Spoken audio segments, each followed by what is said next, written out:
はい、こんにちは、松田です。今日は私の専門分野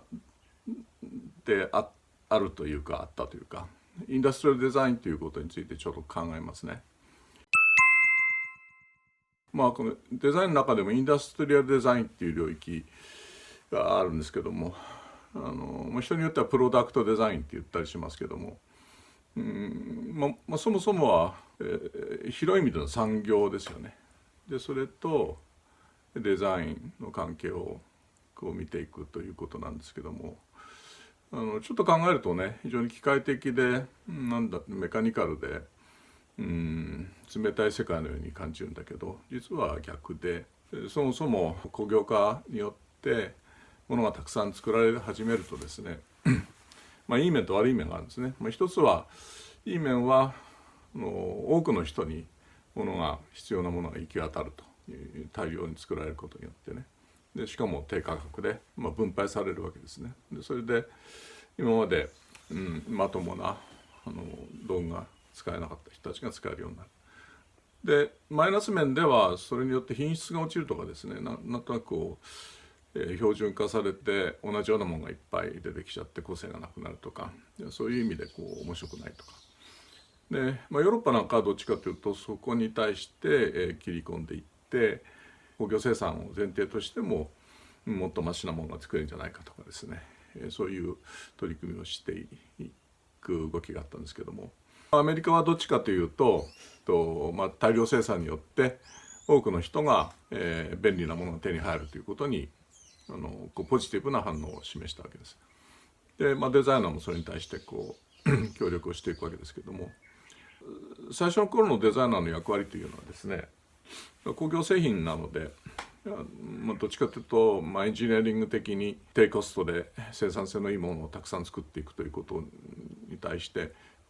質の問題ですね。それも、今でいういわゆる神秘的なというよりは機能的な意味でちゃんとしてるとか、安全性がどうかとかですね、そんなことを考えて、で、それと人によって価値観が違うので、それにどう当てはめていくかということを考えてたわけですね。なので当時の本をいろいろ読みますと、デザイナーが自分で試作品を作ってですね、でそれで何か持って街に出て、まさに、ストリートに立って、で行き交う人を止めてですね、これどっちがいいですかとか、これどう思いますかって意見を聞いてるんですね。でそれでいろいろと、アンケートを取って改良を加え、で多くの人がいいねっていうものを作り出していくと、そのデザインを決めていくというプロセスを必ず取ってたんですね。でそれは非常に民主的なやり方だと思います。デザイナーが勝手に決めるんじゃなくて、多くの人たちがいいと思うものを提供していくと、そういう機能が職能としてあったんですね。でそんな中でですね、私はものを作りたいという気持ちと、それからそれが社会的にある意味をちゃんと持っているものがいいなと思う、その気持ちが両方、そこに反映されてたので、インダストリーデザインをやりたいなと思ったんですね。で、東京造形大学というところに初めてインダストリーデザインという、当時ではですね、大学でインダストリーデザインのコースを持っているところになかったので、そこ行こうと思ってで主任教授の皆川正先生のところへ行っていろいろ聞いたんですね。入学前ですから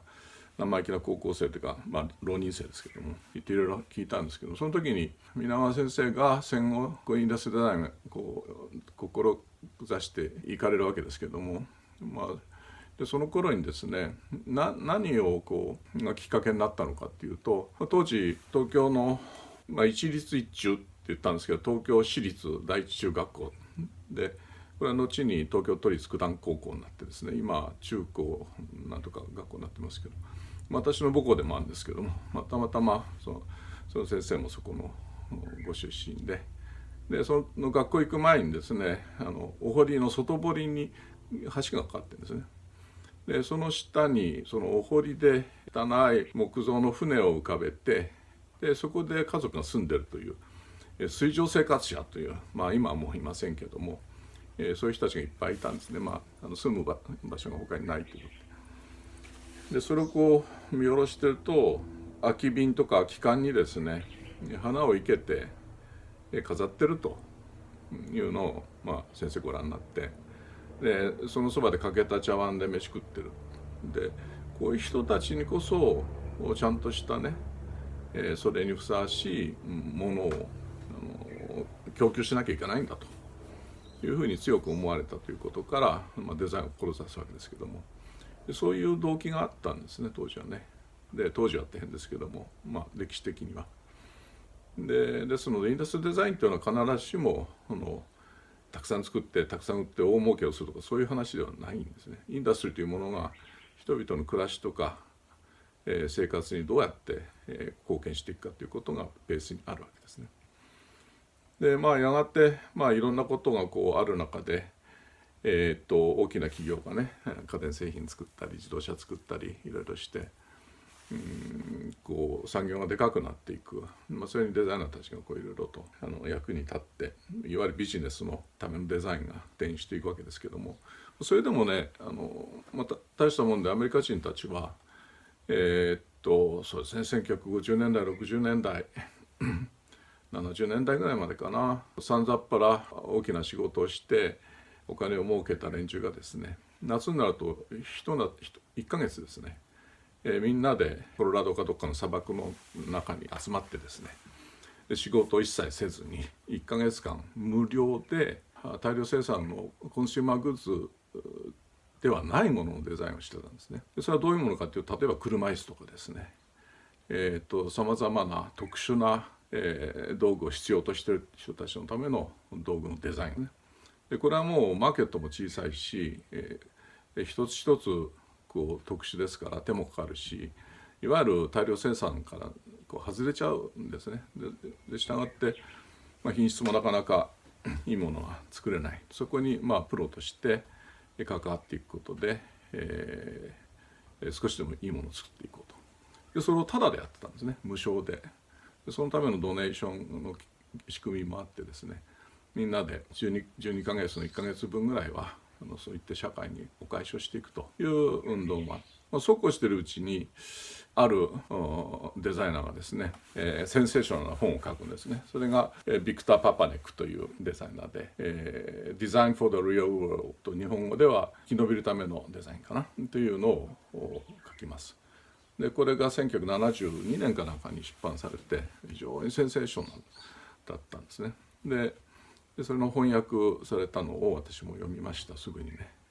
でびっくりしたんですけども、何しろ序文に彼が書いてるんですけども、いきなり書き出しがですね、世界にいかがしいいい加減な仕事はいっぱいあるけど一番ひどいのはインダストリーデザインだと書いてあるんですね。で自分の仕事です。でそれを徹底的に批判し、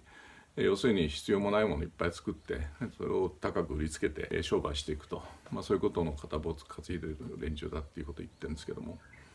でそれよりもひどい仕事があるとすれば、意味もないものを売っていくことに貢献しているグラフィックデザイナーとか商業デザイナーって言われる連中だとかって書いたんですけども、要するに、デザインがこう元々の役割を忘れてですね、ただひたすら商売のためにこう身を売っていくのを、彼は憂いて、その本を書いたんですね。その中にはいろんなこう細かい具体的な事例がいっぱい入ってきます。電気もないような開発途上国の人たちに情報を与えるためにね、電気を必要としない鉱石ラジオをどうやって作るか、手作りで、空き缶からラジオを作る方法だとかで、いろんなことが出てくるんですけども、それが今でもおそらくデザインに関する書籍の中では、ロングセラーでベストセラーだって言われてますけども、でそれを手にして私も愕然とするんですけども、それからこうずっとどっかでねデザインというものと社会というもののこう接点を探し続けることをしてきています。その延長線上にサステナブルデザインというのはあるんですね。ですので、そういう意味ではある種の一貫性がデザインにはあるし、変わらない目的というか目標みたいなものもそこにちゃんとあるんですね。なので、時々、若い人もねでその辺のことにこう立ち戻ってみて、で改めて、そんな本も読んでみてですね、それで、あそうなんだなって気がつくとやりがいのある仕事ができるんじゃないかと思いますね。